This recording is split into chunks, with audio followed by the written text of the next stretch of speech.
Episode 031 with Alyson Murray.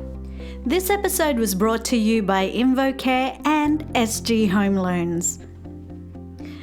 Hello, welcome to One Voice Can Change the World podcast. I'm your host Tina Bangel and it's great to have you here. It is already almost April and I can't believe the year has gone so fast. I wanted to share with you some exciting gigs that I've got lined up. One of them being David Pomeranz and Melissa Manchester in concert on the 31st of May 2019, this year, at the State Theatre. I'm so excited for it because I have the honour of singing with David a duet called If You Walked Away, which he had a duet with Sharon Cuneta, who's like one of the Philippines' famous singers and movie stars. And so I'm so excited to sing that duet with him and also be his backing vocalist. So hopefully I'll see you guys there if you are based in Sydney. And Melissa Manchester, she is quite an accomplished singer as well, very famous in the 80s. 1982 she released a song called Looking Through the Eyes of Love, and there's also a song that probably is if you love karaoke, the go-to song for female artists or female singers, Don't Cry Out Loud, if you remember that. I'm actually singing backing vocals with Stephen Celeste, who is actually part of Revive, and that was a boy band made of Filipino singers, and they were really up and coming in the 90s, and they toured with Guy Sebastian when he won Australian Idol in the Philippines, and then they were really well known here in the Sydney circuit. And also they were making it big in the Philippines as well, managed by Ariel Rivera. So it'll be really exciting to be working with Steve and also Mr. Ronnie Dundan, who is the musical director for the show. I will be giving away 2 tickets to the David Pomeranz and Melissa Manchester concert, and the details will actually be on my Facebook page, Tina Bangel Vocalist. If you follow that, I'll put the link in the show notes and you can check that out, and I'll give you details on how you can enter that competition. So without further ado, I want to introduce to you our wonderful guests. Alyson Murray is an award-winning Australian vocalist and composer. She's known for juxtaposing elements of soul, R&B and jazz into energetic and captivating music. Alyson completed her Bachelor of Fine Art Contemporary Music in 2015 at the Victorian College of Arts, where she was awarded the Agnes Robertson Contemporary Music Scholarship in her first year. Alyson actually released her EP called Breathe in 2018, and we chat about how she created those songs and, how she connected with people and musicians and producers in New York. And it's quite an inspiring story, how she was driven to go and create this music and this album in New York. And hopefully it inspires you to, dream big just like her and just to face the challenges and just to go for it. I'm going to add those songs that she created from the EP on the show list, so make sure you go and listen to them. They're beautiful songs, and it's really such a pleasure to actually meet Alyson and interview her after we were connected by a mutual friend. So without further ado, here's Alyson Murray. Welcome to One Voice Can Change the World podcast. I'm your host, Tina Bangel, vocal coach and professional vocalist. In each episode, we bring you an inspiring person doing wonders in the music industry today. We hope to give you motivating messages to help you navigate towards your musical dreams. I'm so grateful you're here, and now let's give you something to sing about. Beautiful. Well, thanks for having me. You're welcome. I always enjoyed singing, always loved music. Grew up in a very a musical household in the sense that music was always playing. Nobody else in the family was a performer, but my dad always had music on in the background, lots of different genres and styles. And so I really enjoyed that as I was younger. And I think probably at about 10, I started saying to Mum, we've got to have, I really want singing lessons, and can you get me singing lessons? And then eventually, I think I was 10 or 11, I joined the Australian Girls Choir. Oh, great. And that was, that's probably been the best step in my career at that point at 11, just because I had so much experience, great opportunity, and it just opened your ears. It opened your ears to harmony, and at that point I hadn't really learnt about any theoretical side of music, so it was a chance to kind of step into that world, and I continued with them till I was 17. Wow. So I was with the choir for a long time. Yeah, so were you fantastic. Part of the choir where they would go and perform on TV? Like, were you that? Yeah. Yeah. So cool. One of the opportunities that I have was with Hugh Jackman. We performed as a choir for The Boy from Oz. Oh. So there was a group of us that did that. I think that was when I was 16. Yes. And we sung I Still Call Australia Home. Yeah. And one of the reasons we performed that song was because we all sung it on the Qantas ad. So Oh, wow. when I was in year 6, they flew us out to Whitehaven Island, which is off Queensland coast, I think. Mm-hmm.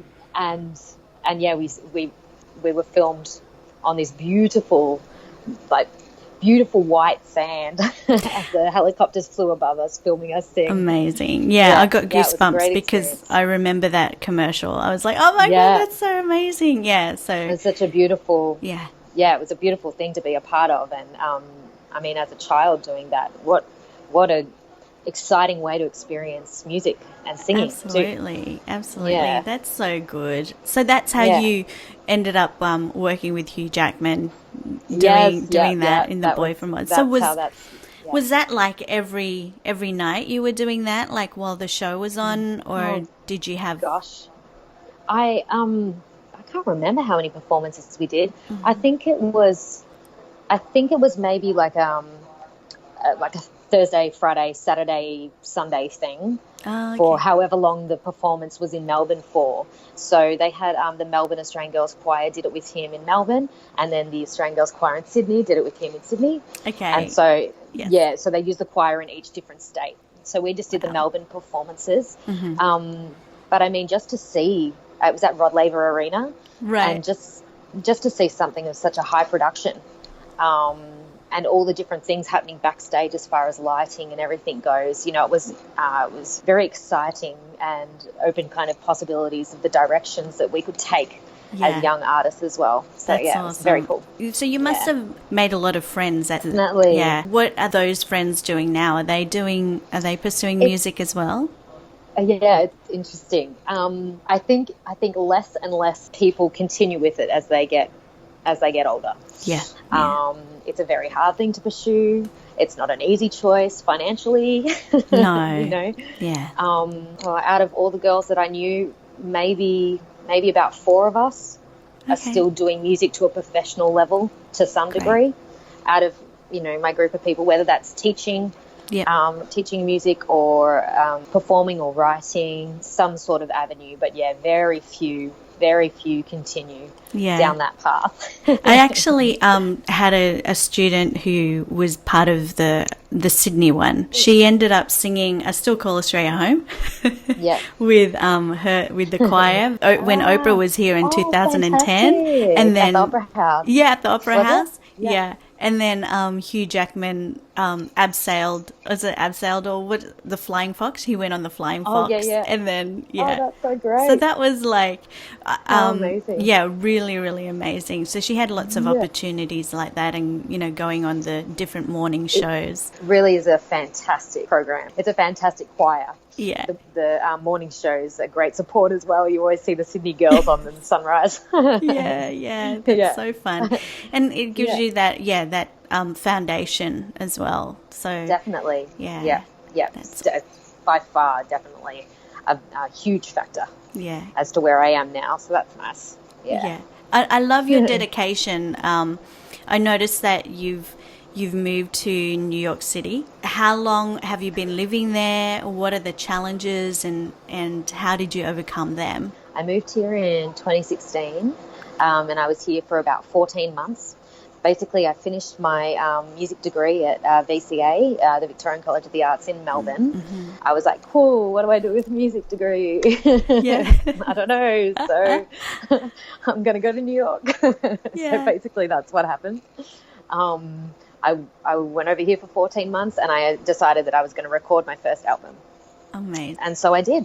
I got over here. I didn't know who I was going to play with. I didn't know how I was going to do it. I just knew that I wanted it to happen. And it probably wasn't until halfway through that trip that I actually met the producer of the album. From there, I wrote the songs and then he helped me arrange them. And we put a band together and we recorded maybe about a month before I left. So we were cutting it fine. Yeah, we were cutting it fine. Yeah. But you created it. You made it happen. That's so awesome. It's funny that I was saying to my students the other day, you know, sometimes you have a dream and you have like a vision, but you don't know how to get there. Execute it. You don't know how to get there. But then if you home in on it too much, it'll be too, you know, it's overwhelming. Yeah, definitely. So I don't know how I pulled it together, to be honest. One thing just kind of happened after the next. Yeah. And how did you meet the producer? Like, did you have him in mind before? Or? No, I didn't even know him. No, I was out one night in New York at a jazz club here. He was a friend of a friend. And he came and he started talking to me about the music projects that he'd worked on. And he's a bass player on Broadway here. And I had a strong passion for musical theatre going through high school. And so I really quite like musical theatre and that style of songwriting and that way of playing the music. So I started listening to his work and I really liked his work. We ended up working together, started on one song, and I chose to do Everywhere by Fleetwood Mac. And we arranged that together. And it turned out that he actually had a really close relationship with that song as well. Oh, wow. You know, both of us just, I guess it was a song for me that was played at home quite often. And so we bonded over that. Mm-hmm. And then we really liked how that turned out. And from that point, we continued to work together for the next 4 or 5 months. Wonderful. Yeah. Did you have a place to stay when you decided, oh, I'm going to go to New York City? Did you? No, you just. I found a place on Facebook. Okay. On a group called Gypsy Housing, and I was really happy with the place that I found. It all looked good, and then I got on a plane over here. Yeah. And it occurred to me, I'm like, what if this is a scam? I'm on the plane over just like, this is a really bad decision, you know, and because my mum just put utter trust that I knew what I was doing, but I was just trying to hope for the best. Yeah. Anyway, I got here and it ended up being totally fine. So that was a relief. That's great. I wasn't so lucky this time round. So basically I came back home in July 2017 and I applied for an artist visa and that was a whole process. So when I came back here, it was in November last year, and again I found a place on Gypsy Housing on Facebook, and I got here and it was nothing like what it looked like. I was there for maybe 3 weeks. I had to join a gym so I could shower at the gym because the shower in this apartment was disgusting. Oh my God. Yeah, it was terrible. So I got out of there. So I'm in a better place now. That's good. That's good. Oh, well done for overcoming that. Sticking it out. Yeah, absolutely. It wasn't easy. It was not easy. Oh my gosh. But to be honest, I was concerned because I just was back in Australia for 3 weeks, and I thought, on my way over, I was like, I'm concerned I'm going to get back to Australia and not want to come back to New York. But I got to Melbourne and I was there for the 3 weeks, and I just thought, nah, that fire's still there. You got to go back. You got to keep pushing. Yeah, because all those obstacles are going to come at you all the time, aren't they? Exactly. And it's there to test you. Yeah, if you really want it. Yeah. You stayed here for 3 weeks. Is that when you did your Melbourne recital? The Melbourne performance? Melbourne Recital show. Yeah. So it was fantastic. So I did that on International Women's Day, which is really nice too. They offered me the date. That's great. I'm delighted that they offered me the International Women's Day. I wasn't expecting that, so that was fantastic. And just to be able to perform at the most prestigious venue that I'd ever been involved with as a female singer, songwriter, and composer. I mean, what a fantastic platform to have. Yes. So it was great. So how did that come about? Like, did you know people that were working there, or did you pitch them, or did they come to you? So both. They have an expressions of interest. They get sent out every year, and you have to fill in an application. Then they select from those applications, and one of the criteria I believe they have is, new artists. They have to feature some new artists. And I know their focus was also on female artists. They wanted to showcase more female artists. Amazing. Which is nice to hear as a female artist. So it was an expression of interest application, but I was very lucky because I also had worked there while I was studying at the Victorian College of the Arts as an usher. Oh, so good. So I knew a lot of the people that were there, which was great because they went that little extra mile for me as far as beautiful lighting. The lighting was amazing. It was, yeah. It's been filmed, so I haven't got that footage yet, but I'm going to be excited to share the footage from that hopefully soon in the next month or so. So that's exciting as well. Yeah, that's great. So if you apply for something like that, what do you need? Website. Yep. Is a definite.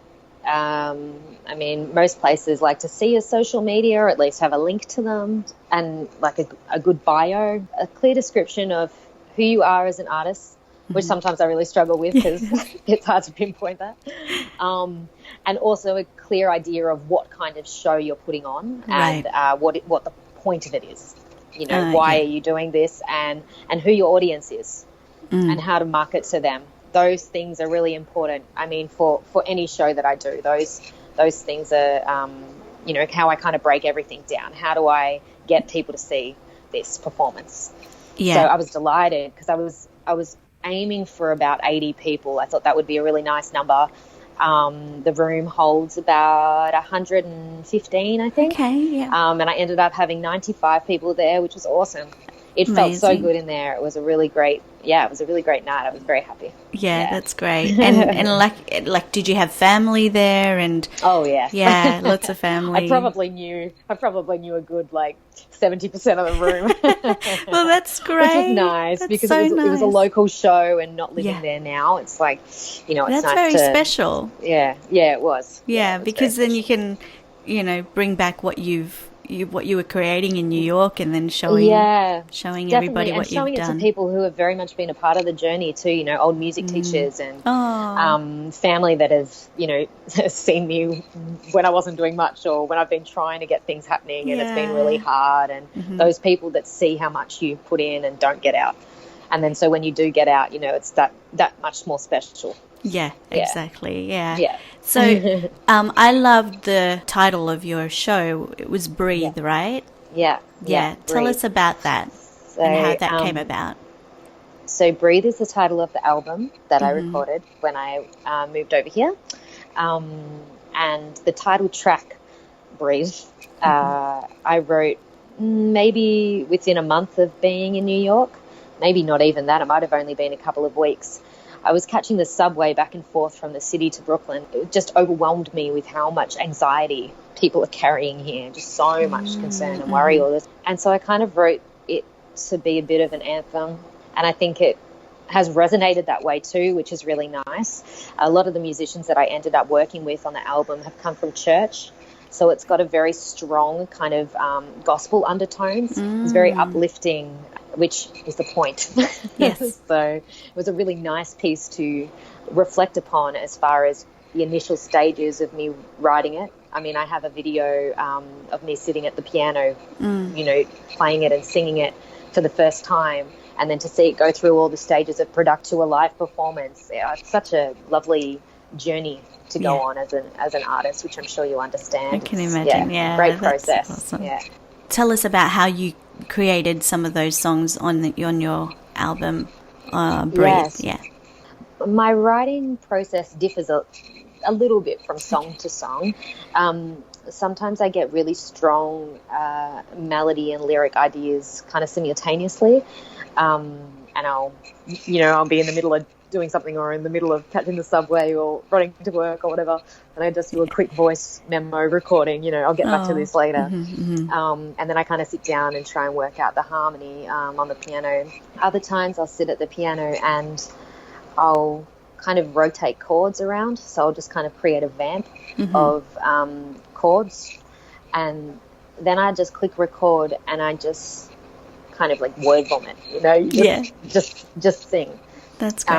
And then often I'll listen back to it, like I might do that for 20 minutes or something, and then I'll listen back and I'll pick out parts that I really liked, and then from that often I'll grow a song from like maybe 2 lines or 1 line or even just one word that I use that I particularly like. Really enjoy the creative process.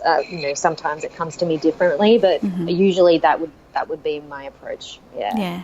Great. And what's your day like? So do you have a full-time job? And no. It's all the bits and pieces at the moment. Yes. So when I was here last time, I wasn't allowed to perform technically. Okay. I was on a visa that allowed me to only work in like hospitality or retail. Right. Now I'm back this time and I'm on an artist visa, so I should be only working in music.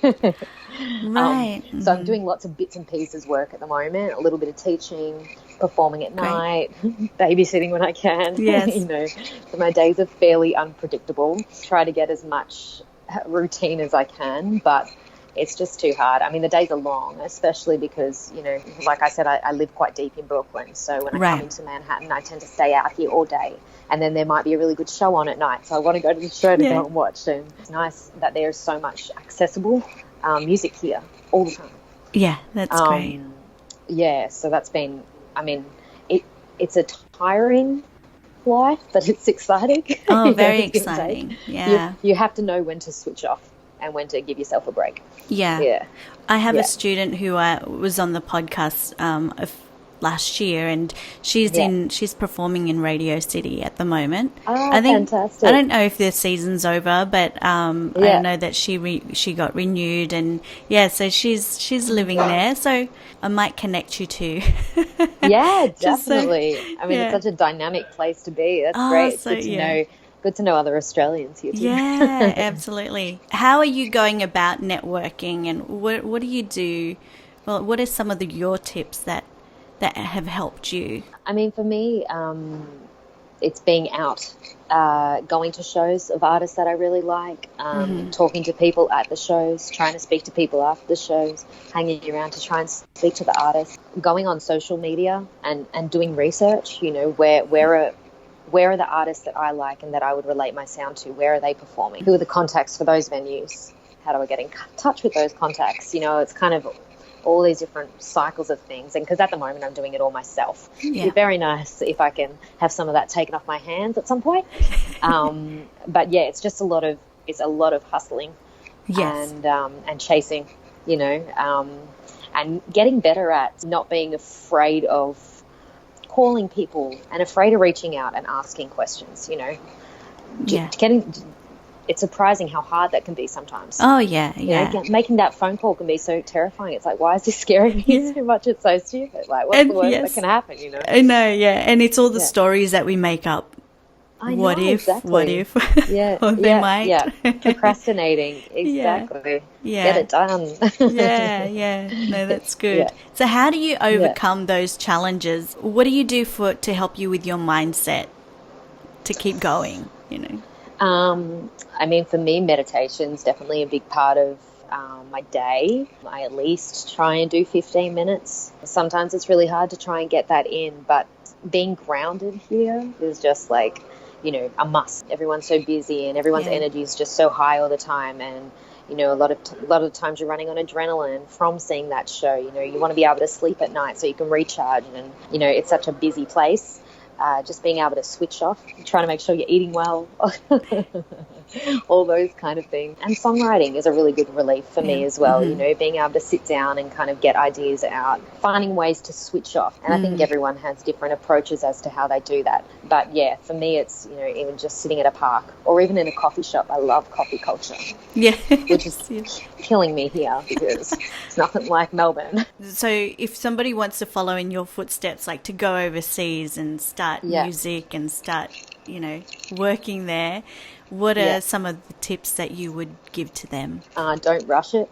I definitely was like, all right, let's go. Like, I'm setting a date. This is when we're doing it by. And I think it's good to have a little bit of that. Yes. But I also feel like I spent way more money than I had intended to because I did it like that. There were problems along the way, or not problems, but delays that I hadn't anticipated for. I just thought it was all going to fall easily into my hands. Yes. It was a rude surprise. So patience. I definitely think it's good to feel like you're financially in a good position for a move. I was more prepared this time. The first time I came over, not as much. And because the lead up to moving somewhere is so expensive, visa costs and making sure that you've got everything you need, and then, finding somewhere to live, and property over here is ridiculous. So all those kind of things. And also just, not being scared and feeling confident enough to take the risk, I think is really good too. And just going out and doing it. Yeah. I mean, it's not easy by any means. And networking, finding people from Australia that have gone to the place that you're going to, speaking to people that are over there already. I think that's really important. I know myself, I love helping people that are about to embark on the same journey. Yeah. And I think a lot of people that have done it before do love being able to share that knowledge and encouraging someone to take that step. I mean, I reached out to so many people prior to ending up here just to try and get some advice and just to feel like you have a security network. Yeah, definitely. Once you get here, if you do end up in trouble, who to contact. And there's also great social media groups for that kind of thing as well. There's lots of like Aussies in New York, like Instagram and Facebook. So do you have family there? No, I don't have. I have friends. I have good friends, but that's it. Oh, great. No one. Okay, well, that takes a lot of courage and. Yeah, very brave doing that. And it's great that you're doing it now while you're young and able. Don't have you don't have as many responsibilities if you're are you married? No, okay. See, no ties. No ties, no kids. Definitely makes it easy. Yeah. That's great. Definitely. It was kind of, do it now. Do it now where you can do it. I ask this question to all my guests. I love asking this question because we kind of get to know you a bit more. And what is your obsession at the moment? Any quirky obsessions? Coming over here is a combination of food that you shouldn't eat and food that's like, oh, we should have this in Australia. Yes. And one of my favourite things that I cannot resist getting every time I go through the supermarket is pretzels with peanut butter on the inside. Oh, okay. So they're like a ball of pretzel. They've got peanut butter on the inside, and they're so good. I love them. Is it crushed? Terrible. Crushed? Is it like crushed, or is it soft peanut butter on the inside, and then like a hard pretzel around it? But the shape of a pretzel? I'll have to send you a photo. No, it doesn't look like a pretzel. No. Oh, okay. It's just a flavour of it. Yeah, so good. That sounds good. I tried the pretzels that are coated with chocolate, so I can imagine that. Yeah, they're good too. The peanut butter would be good. Yeah, the peanut butter's great. I love it. Great. They need Nutella ones too. Oh yeah, definitely. Anything with Nutella is good. Yeah. I know, yeah. Even dipping the pretzel in Nutella is good. I know. Anything dipped. Yes. What's one song that changed your life? There's so many songs, I guess, that have impacted me and impacted songs that I've written and the direction that I've gone. When I was maybe 9 years old, my dad wanted me to learn Sonny Came Home by Sean Colvin. Mm-hmm. I don't know if you know it. I do. Beautiful song. Yeah, beautiful song. And he wanted me to learn that. And I don't know why. He obviously liked it at the time. But I did. I learned it. And then, you know how sometimes parents get their kids to learn one math sum or something. So they've just got this trick that whenever they have friends over, they can be like, oh, what's 10 times whatever, and then the little kid will say the answer, and everyone will be like, oh, they're so clever. I feel like this was that trick. My dad got me to learn this song, and then every occasion he had to get me to perform it when there were family friends around or whatever, I'd get up and sing this. And it was probably the first song that I'd memorized. I guess it was, that encouragement that I got every time that I did it that made me go, oh, people think I'm good, or, I've got something to share and something to say, and people are listening and they're engaged. Yeah. Mm-hmm. And this way of performing, oh, I like how that feels. That's so great. I think that really was a really great encouragement for me at such a young age into this direction. So I guess in a sense that kind of changed me as a person, which is great. That's awesome. That's wonderful. And it's true, like the parents do have that, I don't know if it's called an agenda. Yeah. but it's look where you are now. It's great. Exactly. And it is. It's it's all that those stepping stones that sometimes we take for granted. But totally. Yeah, but look what you created. Yeah. Exactly.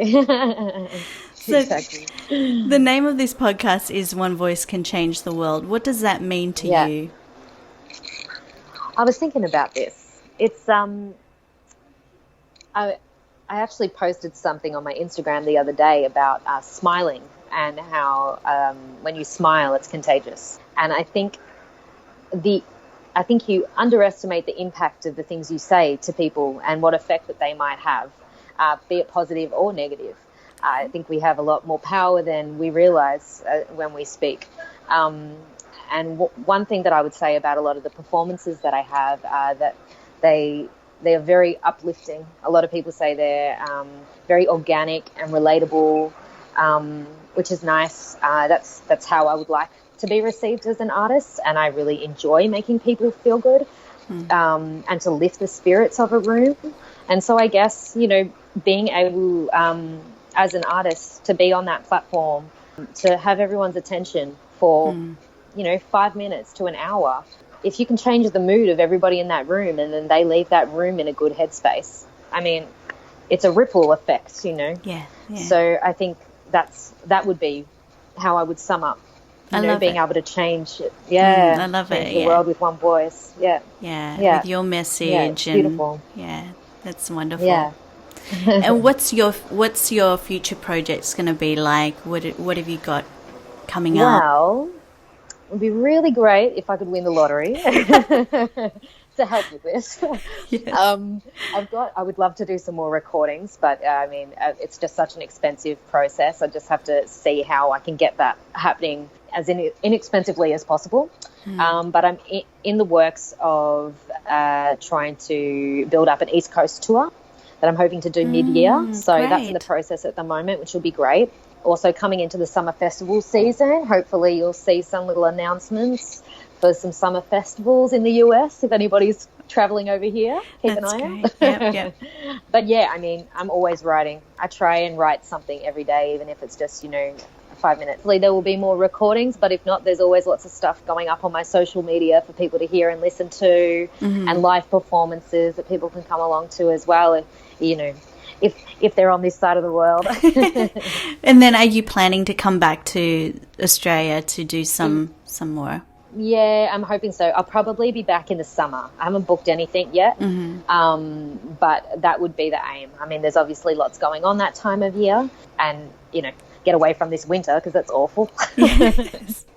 Yeah, is it still pretty cold there at the moment, or is it turning into about spring? 10 degrees today, which is warm in comparison to what it has been.